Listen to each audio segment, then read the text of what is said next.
Okay, so I'm pretty far behind on talking about Nine Inch Nails stuff. There's a lot been going on in the Nine Inch Nails community and world, and I haven't been talking about it recently. So what we're gonna do, we're gonna try some new format here, something I've never tried before. We'll try like a little news section, because Nine Inch Nails, believe it or not, not the only thing I want to talk about. It's what this channel is mostly based around, yes. But I also want to talk about other things too. Other things that I don't think I could really make one video about, because it would be like 2 minutes long. So I'm gonna make this new thingy. I don't know what this thing is gonna be. Just a little news segment that I'll throw up every once in a while if I'm far behind on news. We'll talk about new stuff, mostly Nine Inch Nails, of course, at least in this episode. But we'll also talk about some of my other favorite bands and what's going on in those worlds as well. So let's begin. So Nine Inch Nails are currently on tour for the Cold and Black and Infinite, Dark and Miserable and Depressing and Lethargic tour. And during this tour, they've been throwing out a lot of interesting things. They started off the tour by playing Broken live in its entirety. Then like the third night of the tour, they played The Perfect Drug, a song of which they've never played live. So there's been a lot of really big installments in this little tour, playing songs that they haven't played in a long time, including Now I'm Nothing, something that I said that they would play on this tour. Sin, they haven't played that in about 9 years. And La Mer, I'm too lazy to look up how long that's been. But they've also been playing some Bowie covers, and they recently did another song that they've never performed live, And All That Could Have Been. If you want to hear a high quality recording of what that sounds like, click the link up at the top and then put some headphones, shove them directly into your ears, and enjoy. So I know you're thinking, wow, well, Trent and pals, they are just so busy on tour, they can't possibly do anything else. Not true at all. Trent and Atticus Ross, Atman, the Akinator, they've been working on even more soundtracks. That's right, there's more soundtracks on the way. We're just getting spoiled now, aren't we? There's so many soundtracks, I can't even keep up. I'm like 5 soundtracks behind. So some soundtracks that they're currently working on is the Watchmen series, which is being adapted into a HBO series. They're also working on a film called The Woman in the Window, as well as another film called Bird Box. So recently, for Halloween, they released a new vinyl. A vinyl for the theme of the song. Well, a vinyl for... fucking hell, how do you word this? The movie Halloween. You know that stupid song? Sounds just like that. Well, there's a recording now of Trent and Atticus doing just that on a vinyl. The vinyl was released on an orange vinyl, and it just contained the theme song, and I believe that's it. I personally find this kind of annoying because vinyls, they're pretty expensive, and I personally don't give a shit about vinyls.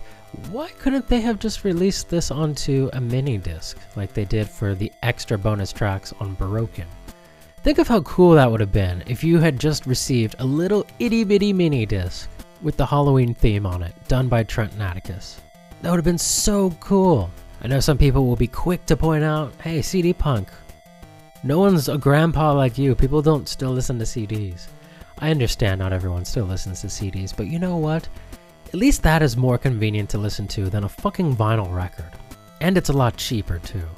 To put out a CD in a jewel case, that plastic, glass-looking see-through plexi case thing, that costs less than $1 to make. That includes the printing, the disc, and the casing, packaging, everything. If they had just put out this Halloween theme on a mini disc in a little card sleeve, like they do with a big vinyl, just in a big cardboard sleeve, if they had done that, it would have cost literally pennies to make, and they could have made so much money. Because, look, Nine Inch Nails fans, we demanded that there would be CD copies of Not the Actual Vens and Add Violence, and we eventually got them because we pissed and moaned so much. They know that there's money to be made in CDs still, at least with hardcore fans. They could have made some money with this, but doesn't matter. Trent's not listening. And lastly, as far as soundtracks go, they recently released a mini EP, whatever you want to call it, 4 songs that they did for the independent film Mid-90s, directed and written by Jonah Hill. So you can go listen to that on iTunes and probably on Spotify. I assume it's on there too. But we have yet to see any sort of physical release for this soundtrack. Then we move on to our last topic for 9 Inch Nails. You remember recently in a video I made where we talked about the future of 9 Inch Nails, where it's heading, as far as 9 Inch Nails' role in pop culture. Recently, Forever 21 came out with an officially licensed 9 Inch Nails Pretty Hate Machine shirt.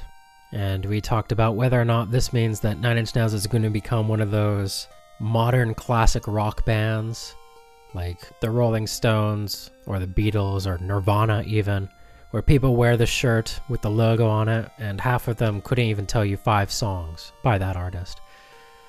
Or where they'll be selling the shirts at Target in the next 10 years. Well, another nail in that coffin to prove that that is what's going to happen is recently Kylie, whatever, the Jenner Kardashian girl. I honestly don't even know who the fuck she is. I just know she's one of the Kardashians and people seem to care about who they are. She was recently spotted, and when I say spotted, I mean posting photos of herself on Instagram, wearing a vintage 9 Inch Nails shirt, one for The Fragile. Now, these shirts actually used to be pretty expensive, but I think they've recently been re-released. Well, anyway, she has one, so yeah, there you go. It is now, I think it's safe to say, we have reached the point where 9 Inch Nails is becoming modern classic rock. And you're going to be seeing that logo on people that you don't really think are going to be listening to them. It's possible that she's a fan of 9 Inch Nails. Who knows? I don't fucking know her. I don't know anything about any of the Kardashians. I didn't even know her fucking name. I didn't even know she was one of them. But you can guarantee that if she's seen wearing one, other people are going to want to probably look into it and wear them as well. Is this a bad thing? No, not at all. It simply means 9 Inch Nails is getting recognition that it deserves for its work over the years. And that's the only way you should look at it. You shouldn't really think about it as, oh man, my band. This is how Misfit fans and Joy Division fans feel when they see hipsters wearing shirts of their favorite bands. It doesn't fucking matter. It doesn't matter at all. Just think of it this way. Your favorite artist is getting money. Money and recognition for their hard work that they've done over the years. And you know what? You shouldn't judge these people. Maybe they do actually listen to this music. Who knows? You can't really tell what a person listens to just by looking at them, or even if you think you know them, you might not listen to what they might not be able to talk like me. They might not listen to what you think that they listen to just by the way how they look. I can guarantee I listen to a lot of shit that you would never assume that I listen to. And I don't look like I listen to it either. But that's not going to stop me from sporting a Lady Gaga shirt. Speaking of Lady Gaga, that's a nice segue, huh? Very nice segue there. I didn't even plan that. I just rolled right along. Lady Gaga has now become the only artist in UK history to have a #1 album, #1 song, and a #1 movie all at the same time. So well done, Miss Gaga. I believe her song also reached #1 in the charts in Australia, as well as the United States. So well done there. But that's not very interesting. That's not very surprising, I should say. It's interesting, but it's not surprising. I mean, she just came out with a new movie, a blockbuster hit. What do I find super surprising? The fact that her album, The Fame, released in 2008, is currently *1 on the Billboard Dance Electronic Albums charts. It's #1. Last week, it was #3. It has been on the charts for 241 weeks. That's insane. This album came out over 10 years ago, and it is still #1 in the charts. Now, also looking at the same exact charts for the Dance Electronics charts. I'm trying to see how many times I could say charts. Chart. We also got Born This Way, her third album, or technically second, at number 16. Also on the charts is Daft Punk's Random Access Memory at number 20. That came out in 2013. And at number 24, we have Daft Punk's Discovery. That came out in 2001, and it's still within the top 25 top albums in dance music. That is insane. Absolutely mental. So speaking of Daft Punk, see, I'm not planning these things out. This is just working out this way. So speaking of Daft Punk, more Daft Punk news is they're currently not touring, and they're currently not doing anything. So that's good too. Blink-182 are back on tour. Well, not tour, they're continuing their Las Vegas residency after they had to pull out of a number of shows. They had to cancel quite a few things due to Travis Barker having broken arms. Well, they weren't broken, but he had blood clots in them, and they were rendered pretty much useless for quite some time. But apparently he's doing better, and that's all good. So now they're able to play shows again, and hopefully he's fully recovered.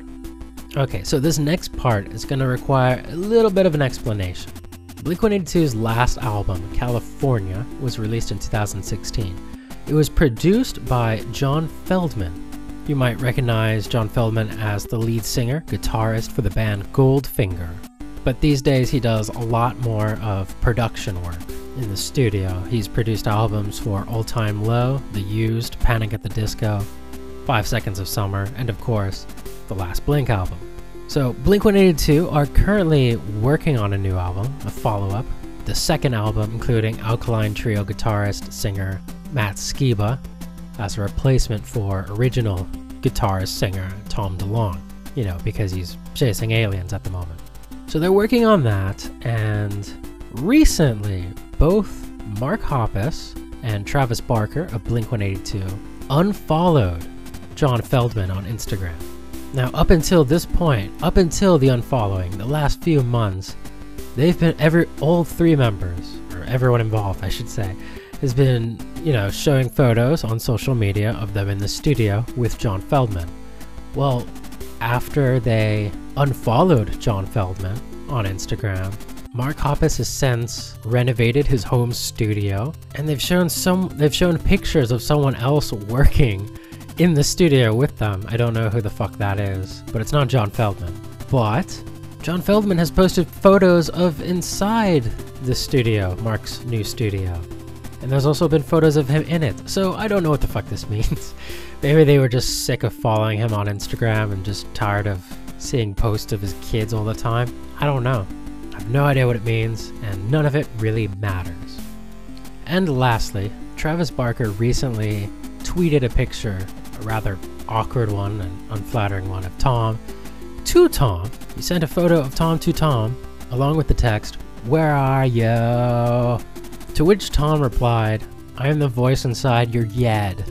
And people saw this and went fucking mental. They thought that, oh my god, reunion confirmed. Well, no. Travis Barker has recently stated that the two were just fucking around. He said that the two are still close friends and often text each other awkward photos or just random shit. And when Travis did this on Twitter, we just saw a glimpse of what they usually do to each other. They still talk frequently, and they're still good friends. If only Mark and Tom were still friends. Hopefully they'll rekindle that friendship someday, that bromance, but at the moment it's not looking very likely. And like Travis said, there are no current plans for Tom to rejoin the band. And that concludes this first installment of CD Punk news. I don't really have any other bands I give a shit about. Oh no, not true. Violent Femmes, they're touring. But they're touring in America, and I can't be bothered to look up the dates. So I'll just post a photo there. There you go. That's about it. There's no other news. Oh no, not true, not true. Violent Femmes. Back to Violent Femmes. This month, Violent Femmes will be re-releasing their first ever vinyl pressing of the very best of Violent Femmes for Black Friday, Record Store Day. So this is something that's already been out in CD form for quite a while. It's just one of their greatest hits compilations. There's like another greatest hits as well, but this is one of them, and they're releasing it on vinyl. So there you go. If you give a shit about that, go pick it up.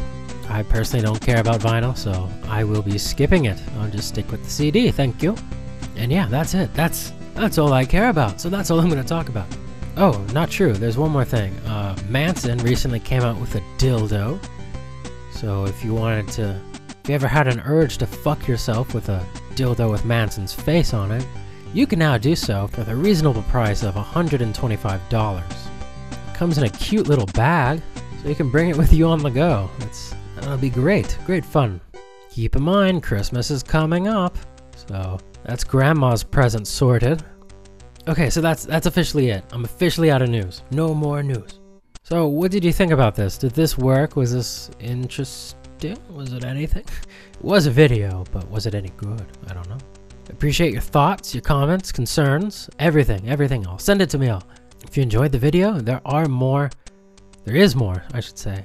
There's more worse grammar than this in my other videos. So if you absolutely hate how I talk, can't stand my grammar, or just don't like me at all, there's more videos here for you to choose from. So I'd appreciate that if you checked it out, and you could check out the channel too while you're at it. So thank you so much, and that's it from me. Bye for now.